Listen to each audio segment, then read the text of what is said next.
This is Pastor Nick Hood. I'm here at Stockton Park down on the Detroit River, and we're going to be starting worship in just a moment. But I want to give you a little preview about what I'm preaching about. Today I'm preaching about finding your Holiday Inn. And this may sound silly, but last week I introduced a scholar on Howard Thurman to the Sunday morning Bible study to talk about Howard Thurman, what he was really like. And he talked about all the intricacies of Howard Thurman's thought, how he was an influence on Martin Luther King Jr. But then he said something that really struck a chord in my life. He said near the end of his life, Howard Thurman lived in San Francisco. He'd walk down the street, Fisherman's Wharf, to the Holiday Inn. And at the Holiday Inn, he would get inspiration. He would rent a room to look out over the Pacific Ocean. And that's where he wrote some of his great books. He was an inspiration to Martin Luther King and Jesus and the Disinherited, but he was a great man. And so what I'm going to be preaching about today is, where do you find your Holiday Inn? Where do you find your inspiration? And the text that I'm preaching from is from Revelations chapter 1, where John the Divine receives an inspiration from God to speak to the 7 churches of the diaspora, to tell them what they must do. And I'm going to break that down for you. But I had a great phone call yesterday. I talked with Ray Parker Jr., Kevin Toney. These are guys that, frankly, in high school, I was competing with them for jobs, musical jobs. And, they've gone on to greatness. They asked me, what have you been doing? And I said, look, I stopped playing music at 21, and I went into the ministry, and we started talking about that. And then I asked them, I said, where do you find your inspiration? Howard Thurman walked down the street and rented a room at a Holiday Inn to get inspiration. Where do you get your inspiration? And they laughed. They said, I said, do you get your inspiration from the recording studio?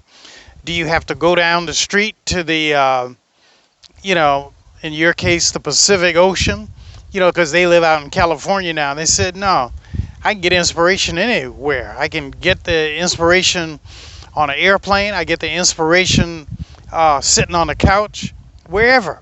And so that's what I'm talking about today. Where do you find that creative space in your life? I'm down here at the Detroit River, and I have a guy, Jess Finney. Come on over, Jess. Jess is a friend of Plymouth.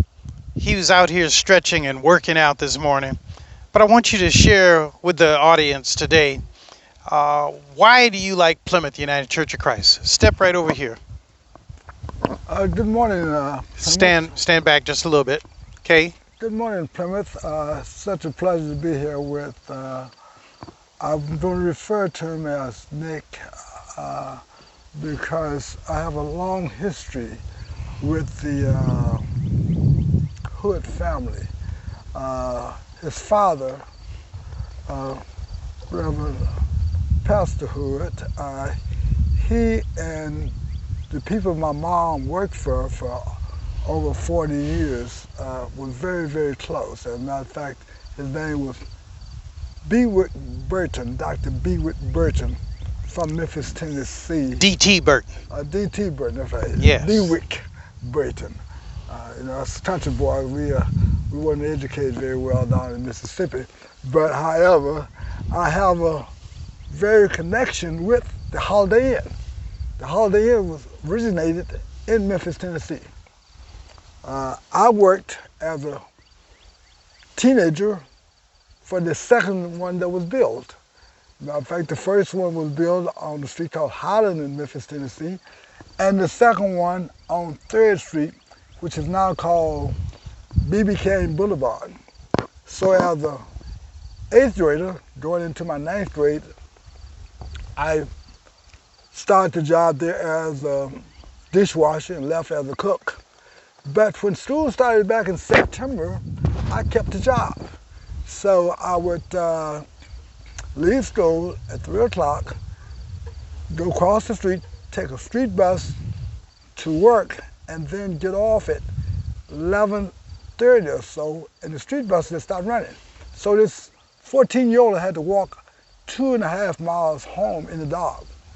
So that's my connection with Holiday Inn. And now I live in the last Holiday Inn that was built in Memphis, Tennessee in 1966, a year before I graduated from high school. So it's funny because it reminds people that I did the whole circle. Started off as a student working the Holiday Inn, and now live in the last one that was built that has been turned into condos right on the Mississippi River. So I love the water. But getting back to Plymouth United, and Nick, he was a city council person when I... Now he's talking about me now. Right. I call him Junior, the son. So what happened, he was on the city council, and I was trying to get a contract with the city. So a gentleman by the name of Clyde Cleveland, who was a council person, many of you probably know, been around Detroit for a while, know Clyde Cleveland. And Clyde was a real great man. He was just my guy. So he brought me before the council, and they convinced the city that they were not going to approve a contract because the city council approved it unless Mr. Finney was involved. So I said, well, I might as well start trying to get a little help from Nick. So I would come over to Plymouth United, and I would talk to him, say, look, can you talk to the mayor and whatever? And so as a result, Plymouth is so warm. The hoods are so warm. Pastor, his father was the same way. So I really found just like a family member. So when I come to Plymouth, it's like being at home. It's like being at my home church in Mississippi. But well, why are you not a member? Well, you know, I like to spread the wealth. So number one, I go to a different church every Sunday. But when I come to Plymouth, I'm always, that's my favorite. You know, everybody got, even Jesus had his favorite people. He was always hanging out with John and all that. I know he loved our rest of the disciples, but there were some of them a little closer. In fact, those were his cousins that he was more close to, and they were brothers. So as a result, Plymouth is where I find my comfort. Plymouth is where I enjoy. So therefore, I would always love Plymouth, and I would always love Pastor Junior Nick Hood and the church. And you guys doing such a great job with that. I was so impressed when you gave out $44,000 this year to students, whether they were doing the grad school, med school, or just getting out of high school. How many other religious organizations in this town did that? $1,500 a piece.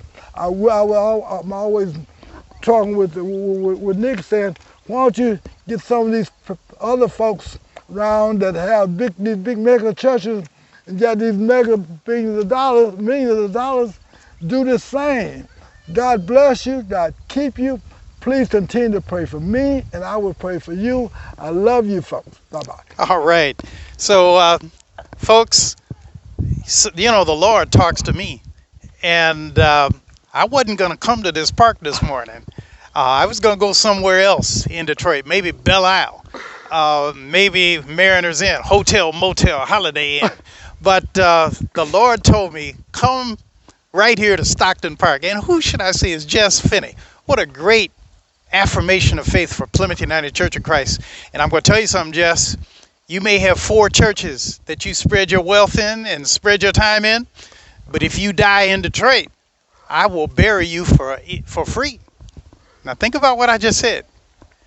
Tell your wife, tell your girlfriend, tell whoever. I ain't got no wife. I'm so sweet. Yeah. That's one thing you did not get me a wife. I will bury you for free at the Plymouth United Church of Christ. And I will tell the story, you know, my relationship with you. But my friends, we'll be starting worship in just a moment. God bless. God keep you. And remember, I am praying for you.